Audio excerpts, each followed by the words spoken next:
Assalamualaikum warahmatullahi wabarakatuh. Kami dari kelompok 3 studi kelayakan bisnis akan mempresentasikan tentang aspek manajemen dan sumber daya manusia. Nah, kelompok kami yang pertama ada Oktora Putri Kirana, yang kedua Siti Hamia, yang ketiga Swantika Indi Prameswari, dan yang keempat Siti Romla.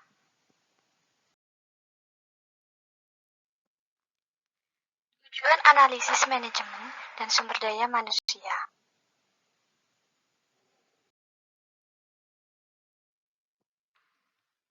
Secara spesifik, analisis aspek manajemen dan sumber daya manusia pada studi kelayakan bertujuan untuk 1.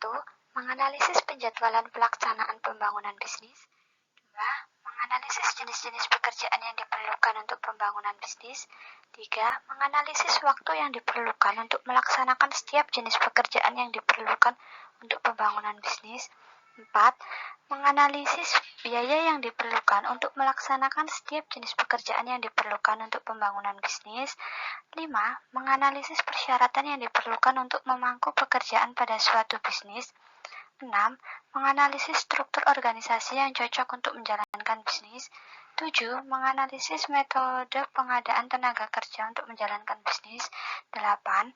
Menganalisis kesiapan tenaga kerja untuk menjalankan bisnis. Perencanaan dan penjadwalan proyek.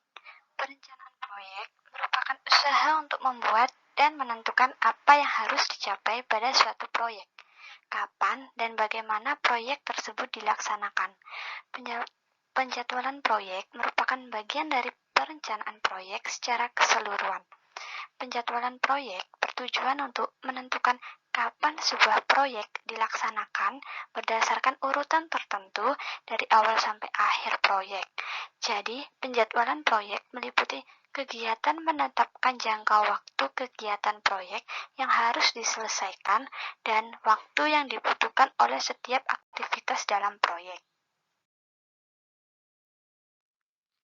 Hal-hal yang perlu diidentifikasi pada perencanaan proyek adalah 1. Kegiatan-kegiatan yang diperlukan pada pembangunan proyek. 2. Pihak atau rekanan atau sumber daya manusia yang akan melakukan setiap tahap pelaksanaan kegiatan. 3. Fasilitas yang diperlukan untuk setiap tahap pelaksanaan kegiatan. 4. Waktu mulai setiap pelaksanaan tahap pekerjaan. 5. Waktu pelaksanaan setiap tahap pekerjaan. 6. Waktu berakhirnya setiap pelaksanaan tahap pekerjaan. 7. Bahan dan peralatan yang diperlukan setiap tahap pekerjaan. 8. Biaya yang diperlukan untuk setiap tahap pelaksanaan tahap pekerjaan. 9. Pengawasan yang diperlukan untuk setiap pelaksanaan tahap pekerjaan. 10. Usaha-usaha yang harus dilakukan untuk melakukan perbaikan jika terdapat ketidaksesuaian antara rencana dengan pelaksanaan pada setiap tahap pelaksanaan pembangunan. 11. Biaya yang diperlukan untuk melakukan percepatan setiap tahap kegiatan.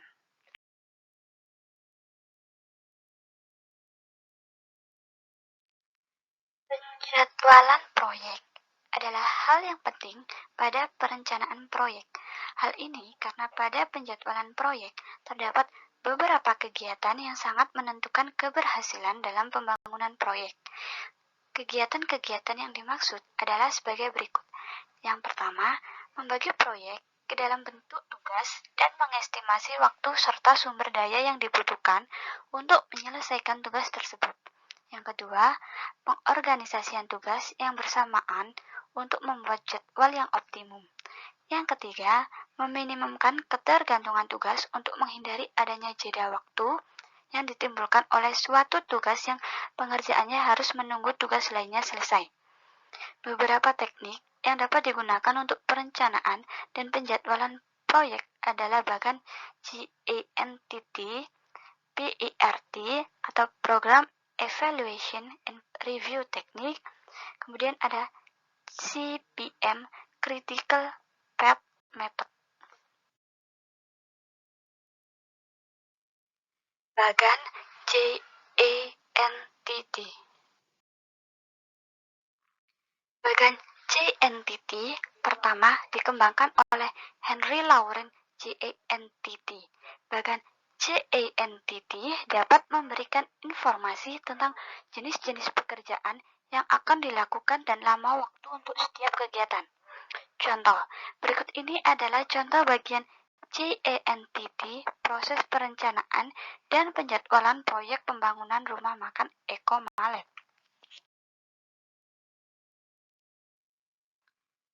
Kelebihan dan kekurangan bagan JNTT sebagai alat untuk membuat perencanaan dan penjadwalan proyek adalah sebagai berikut. Kelebihan, yang pertama, sederhana sehingga mudah dibuat dan dipahami. Yang kedua, dapat menggambarkan jadwal suatu kegiatan dan kenyataan kemajuan sesungguhnya pada saat pelaporan. Untuk kekurangannya, yang pertama, tidak menunjukkan dengan jelas hubungan ketergantungan antara satu kegiatan dan kegiatan yang lain, sehingga sulit untuk mengetahui dampak yang diakibatkan oleh keterlambatan satu kegiatan terhadap jadwal keseluruhan proyek. Kemudian yang kedua, sulit mengadakan penyesuaian atau perbaikan atau pembaruan bila diperlukan. EERT, Program Evaluation and Review Technique.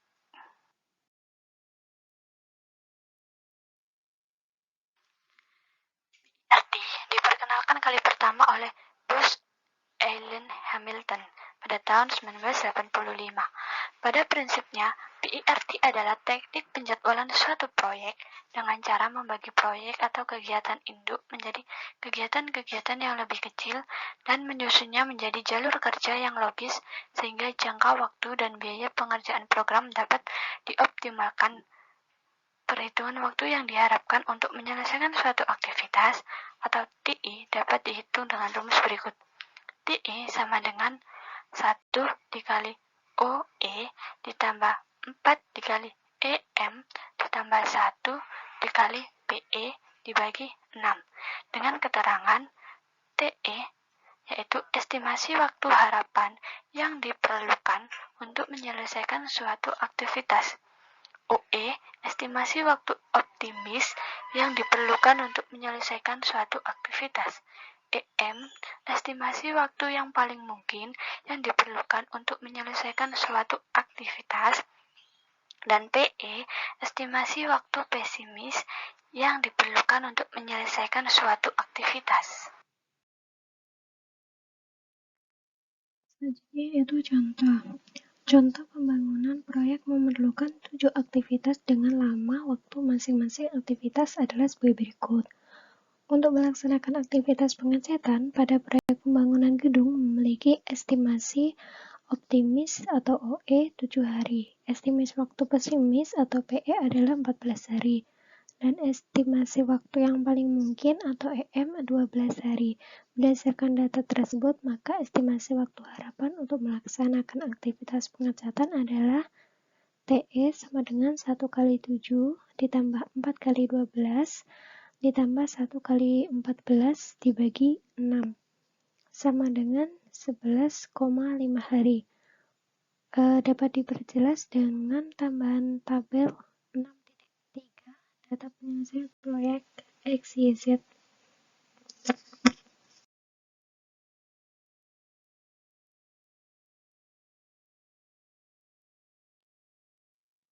Berdasarkan data tersebut, maka dapat dianalisis PERT sebagai berikut.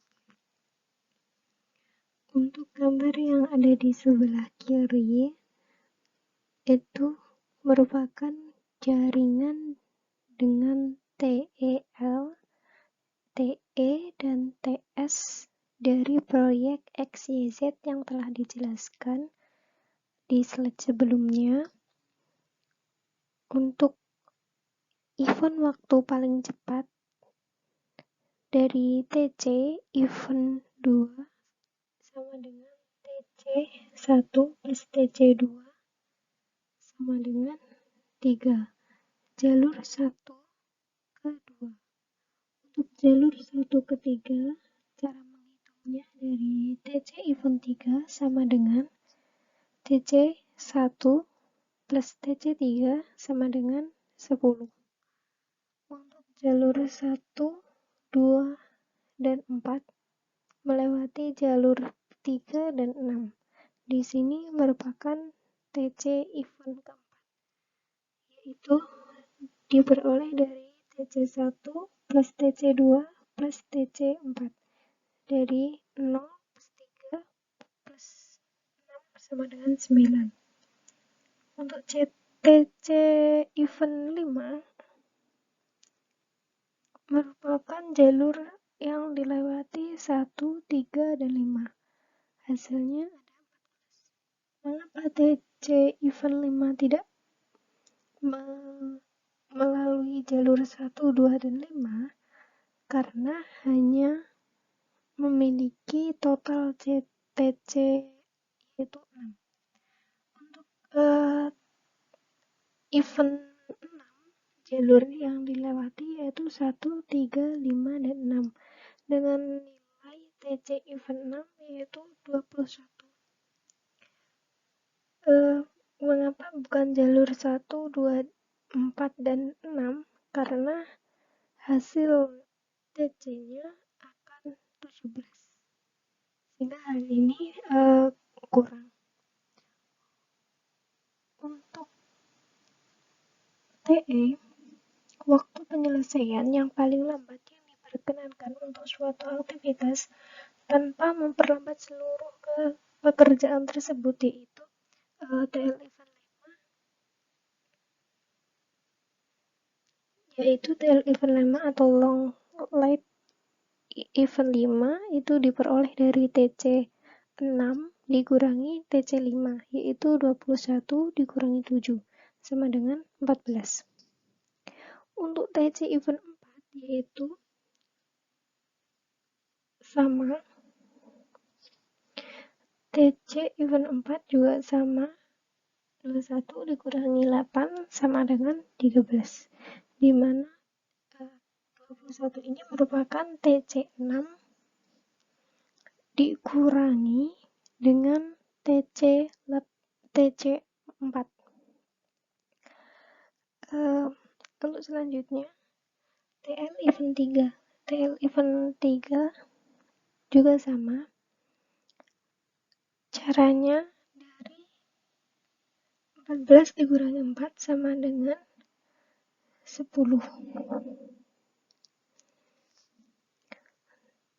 TL event 2 yaitu sama dengan 13 dikurangi 6. Itu dari TC 6 ke TC 5 kemudian ke TC 3. Nah, itu ketemu 11. Bukan dari 14 ke dikurangi 3. Mengapa bukan dari jalur 6, 4 ke 2? Karena nanti hasilnya 11. Untuk TL event 1 sama dengan 10 dikurangi 10. Ini merupakan TC event 3 ke 1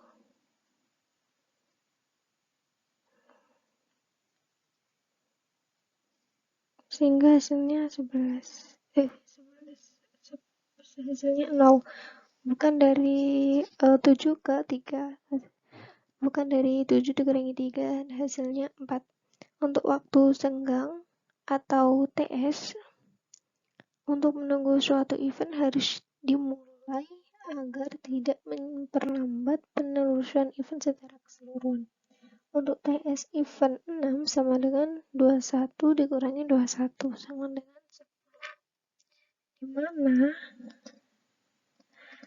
TS event 6 ini dari TL6 dikurangi TC 6. Untuk TS event 5 sama dengan 14 dikurangi 14. Ini merupakan TC 14 dikurangi TC 14 sama dengan 0. Untuk TS event 4 sama dengan 13 dikurangi 9 sama dengan 4.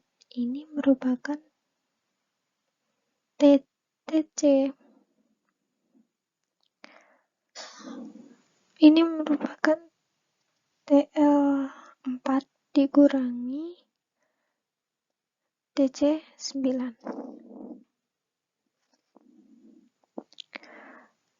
Untuk seterusnya, seperti itu untuk TS, itu dari TL dikurangi TC.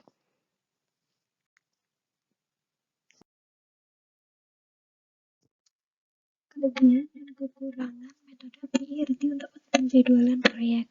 Untuk kelebihan ada dua, yaitu mudah mengidentifikasi tingkat prioritas pada sebuah proyek dan mudah mengetahui ketergantungan dependensi antara kegiatan aktiviti yang satu dengan yang lain pada sebuah proyek. Untuk kekurangannya juga ada dua, yaitu tidak sesederhana bagan GE-entity. Yang kedua, tidak seperti bagan GE-entity, metode ini tidak dapat menggambarkan jadwal suatu kegiatan dan kenyataan kemajuan sesungguhnya pada saat pelaporan. Yang ketiga, yaitu ada CPM atau Critical Path Method. Pertama kali diperkenalkan oleh DuPont dan Remington-Rand. Metode ini dapat digunakan untuk aktivitas yang durasinya sudah diketahui. CPM atau metode jalur kritis adalah jalur terlama antara titik dimulai sampai dengan titik penyelesaian proyek. Pada metode PIRT lebih menekankan pada faktor waktu, sedangkan metode CPM lebih menekankan faktor biaya. Contohnya, berikut adalah jaringan pada kondisi estimasi waktu normal dengan waktu kritis selama 21 minggu dengan jalur 1, 3, 5, 6 dengan biaya sebesar 50 juta. Jaringan tersebut akan dipercepat menjadi 17 hari dengan biaya percepatan yang paling optimal. Dapat dilihat gambar 6.2 data penyelesaian proyek XYZ di sebelah kanan. Yang tersebut dapat dipercepat dengan data percepatan berikut.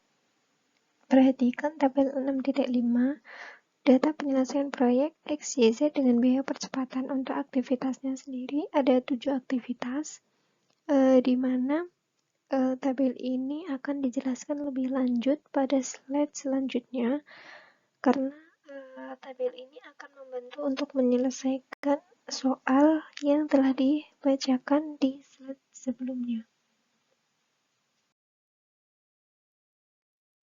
Jika semua aktivitas dipercepat seperti pada tabel apa, maka jaringan akan berubah menjadi seperti gambar 6.3.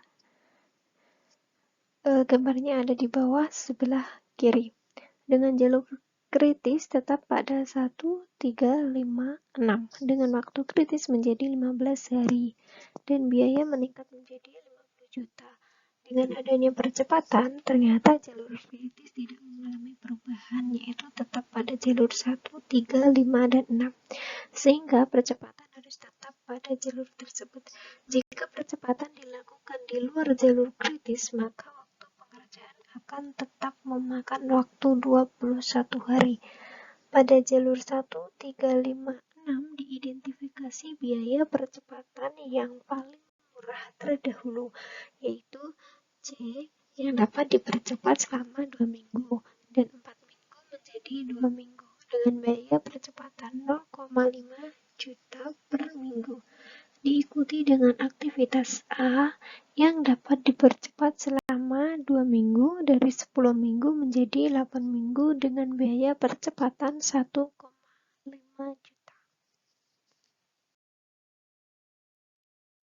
Selanjutnya, dengan demikian perbandingan antara biaya dengan waktu normal 21 hari dan waktu yang dipercepat 17 hari menjadi seperti pada tabel berikut. Perhatikan tabel 6.6, data penyelesaian proyek XYZ yang dipercepat. Gambarnya ada di sebelah kanan bawah. Untuk Dari tabel tersebut terlihat bahwa dengan waktu normal jalur kritis 21 minggu, memerlukan biaya sebesar 50 juta, tetapi dengan dipercepat menjadi 17 minggu dengan melakukan percepatan yang memiliki biaya percepatan paling murah, yaitu pada aktivitas A dan aktivitas B, maka biaya yang diperlukan akan meningkat menjadi 56 juta. Di sini aktivitas A, biaya dipercepat sebanyak 15 juta. Untuk aktivitas B, biaya tidak dipercepat sebesar 6 juta. Di sini normal biayanya. Sedangkan untuk aktivitas C, di sini aktivitas C dipercepat karena biaya normalnya 4 juta dan menelan biaya 5 juta jika dipercepat. Untuk aktivitas yang lain semuanya tidak dipercepat dan biayanya normal, sehingga hal ini akan menelan biaya lebih mahal, yaitu sebesar 56 juta.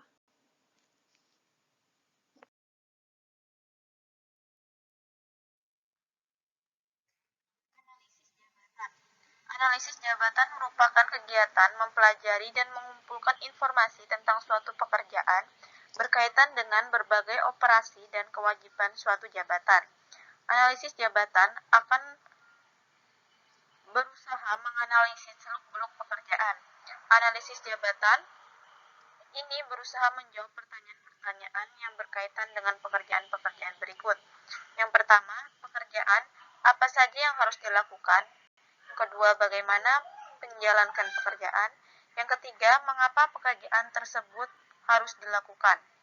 Hasil yang diperoleh dari analisis jabatan adalah deskripsi jabatan dan spesifikasi jabatan.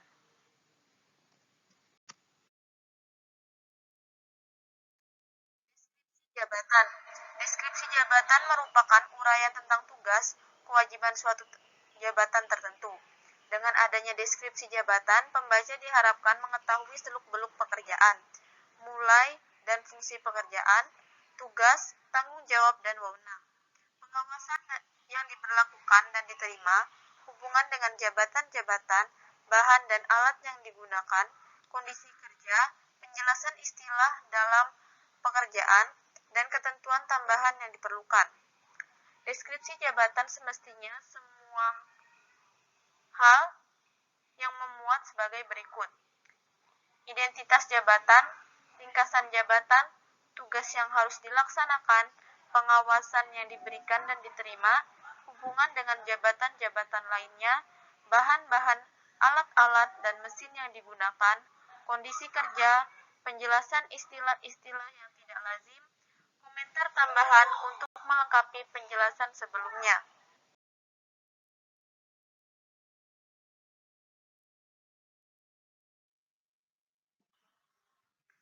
Untuk lebih memahami deskripsi jabatan, berikut diberikan contoh tentang deskripsi jabatan Kepala Cabang Bank Pengkreditan Rakyat atau BPR.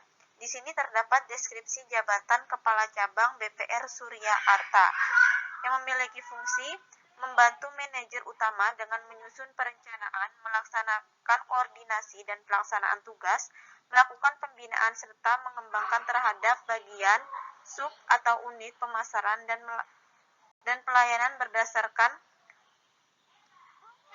asas keseimbangan keserasian. Tugasnya yang pertama, melaksanakan manajemen BPR di tingkat kantor cabang berdasarkan kebijakan umum pemegang saham yang ditetapkan oleh Dewan Pengawas. Yang kedua, menetapkan kebijakan untuk melaksanakan pengurusan dan pengelolaan BPR di tingkat kantor cabang berdasarkan kebijakan umum yang ditetapkan oleh Dewan Pengawas. Yang ketiga, menyusun dan menyampaikan rencana kerja tahunan dan anggaran di tingkat kantor cabang kepada direktur. Yang keempat, menyusun dan menyampaikan laporan perhitungan hasil usaha berkala dan kegiatan BPR di tingkat kantor cabang. Dan yang terakhir, menyusun dan menyampaikan laporan tahunan yang terdiri dari neraca dan perhitungan laba atau rugi BPR di tingkat kantor cabang. Kemudian wewenang yang pertama, memberi nasihat, petunjuk, dan bimbingan kepada bawahan. Yang kedua, memberikan sanksi kepada bawahan, menilai bawahan dan mengusulkan promosi mutasi bawahan, mengusulkan inovasi-inovasi sistem kerja dan pelayanan, meminta nasihat, petunjuk, bimbingan atasan, meminta fasilitas yang dapat memperlancar pekerjaan. Tanggung jawab yang pertama, bertanggung jawab terhadap target pencapaian kredit maupun penyimpanan dana, bertanggung jawab atas kebenaran informasi yang disampaikan, bertanggung jawab terhadap semua tugas-tugas yang didelegasikan, dan yang terakhir bertanggung jawab terhadap pengeluaran biaya. Hubungannya yang pertama, atasan langsung, manajer utama, bawahan langsung, seksi pemasaran, seksi pelayanan atau operasional, seksi sumber daya manusia dan umum. Hak yang pertama, gaji pokok sebesar 2.500.000 per bulan, tunjangan kesehatan, tunjangan hari raya, uang transport, uang makan, kendaraan dinas sepeda motor, cuti 7 hari dalam 1 tahun. Kemudian, spesifikasi pekerjaan. Proses penentuan kriteria orang-orang yang dapat memaku jabatan tersebut disebut spesifikasi jabatan. Spesifikasi jabatan itu sendiri adalah penentuan syarat-syarat minimum yang dapat diterima agar seseorang dapat menjalankan suatu pekerjaan dengan baik. Contoh spesifikasi jabatan untuk seorang teller pada sebuah bank perkreditan rakyat atau BPR adalah seperti berikut.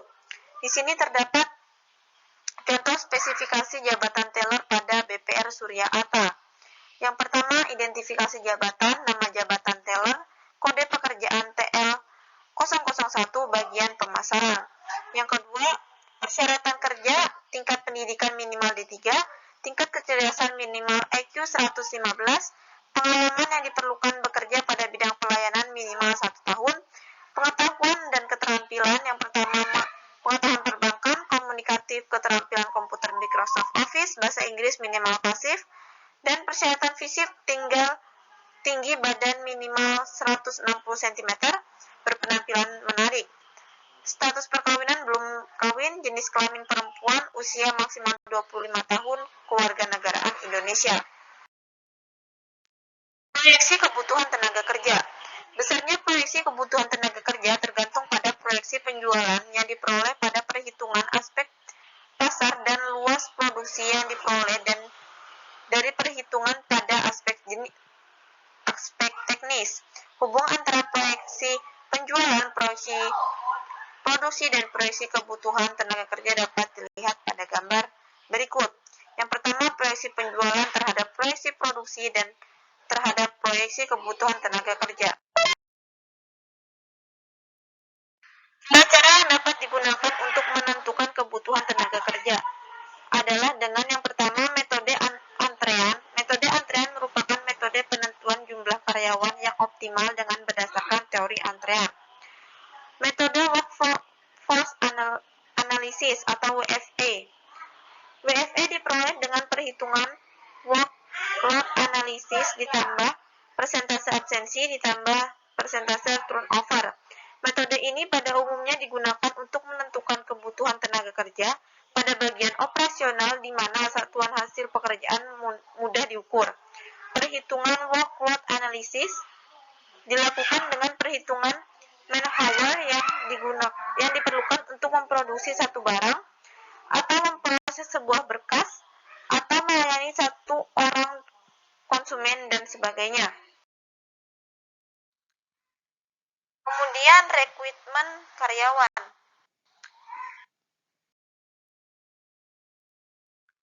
Rekrutmen karyawan sangat menentukan keberhasilan pelaksanaan bisnis pada masa yang akan datang karena bisnis akan dapat berjalan dengan baik jika dilakukan oleh orang-orang yang sesuai dengan spesifikasi jabatan yang telah ditentukan. Beberapa cara yang dapat dilakukan untuk menarik calon karyawan adalah sebagai berikut. Yang pertama, melakukan iklan. Yang kedua, kantor penempatan tenaga kerja. Yang ketiga, rekomendasi dari karyawan yang sedang bekerja. Yang keempat, lembaga pendidikan. Yang kelima, lamaran yang harus masuk secara kebetulan. Yang keenam, nepotisme. Yang ketujuh, leasing. Dan yang kedelapan, serikat buruh.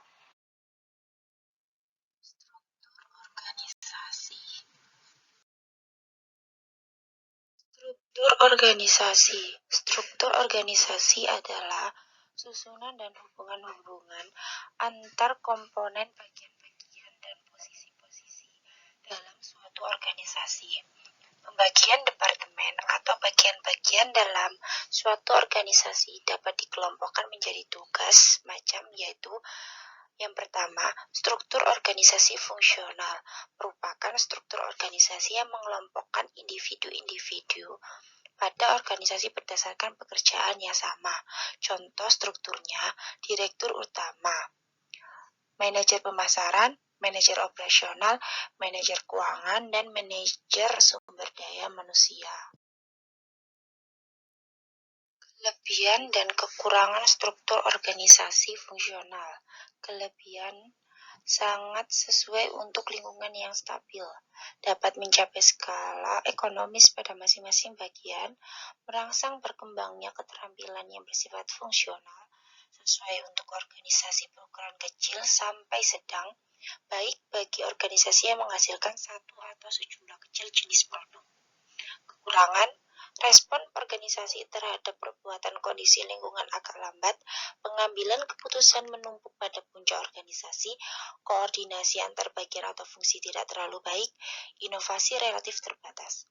Pandangan terhadap sasaran organisasi agak terbatas, anggota organisasi cenderung hanya memperhatikan sasaran bagiannya sendiri.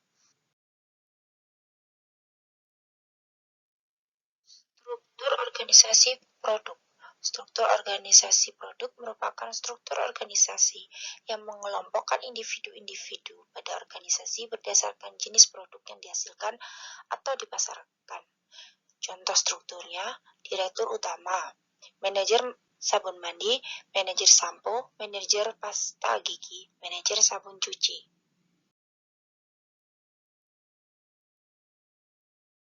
Kelebihan dan kekurangan struktur organisasi produk. Kelebihan paling sesuai untuk lingkungan yang tidak stabil, penanggung jawab produk jelas, koordinasi antar fungsi baik, mudah beradaptasi dengan tuntunan luar, sesuai untuk organisasi berukuran besar, baik bagi organisasi yang menghasilkan banyak jenis produk. Kekurangan paling sesuai untuk lingkungan yang tidak stabil dengan perubahan cepat, penanggung jawab produk jelas, koordinasi antar fungsi baik, mudah beradaptasi dengan tuntunan luar, sesuai untuk organisasi berukuran besar, baik bagi organisasi yang menghasilkan banyak jenis produk. Struktur organisasi matriks merupakan kombinasi dari struktur organisasi fungsional dan struktur organisasi produk. Kelebihan dan kekurangan struktur organisasi matriks. Kelebihan mampu mencapai tingkat koordinasi yang diperlukan untuk menjawab tuntunan ganda lingkungan, dapat memanfaatkan karyawan secara fleksibel, sesuai untuk pengambilan keputusan yang sifatnya rumit serta lingkungan yang tidak stabil, sangat sesuai untuk organisasi ukuran sedang. Kekurangan, tidak mampu mencapai efisiensi ekonomis, koordinasi antar produk sulit, keahlian teknis hilang karena tidak ada spesialisasi fungsional, integrasi ataupun standarisasi antar produk sulit tercapai, adanya wewenang ganda menyebabkan munculnya kebingungan, menghabiskan banyak waktu untuk koordinasi, dan hanya bisa berjalan jika hubungan bersifat kolegial, bukan vertikal. Dan presentasi dari kelompok kami. Terima kasih. Wassalamualaikum warahmatullahi wabarakatuh.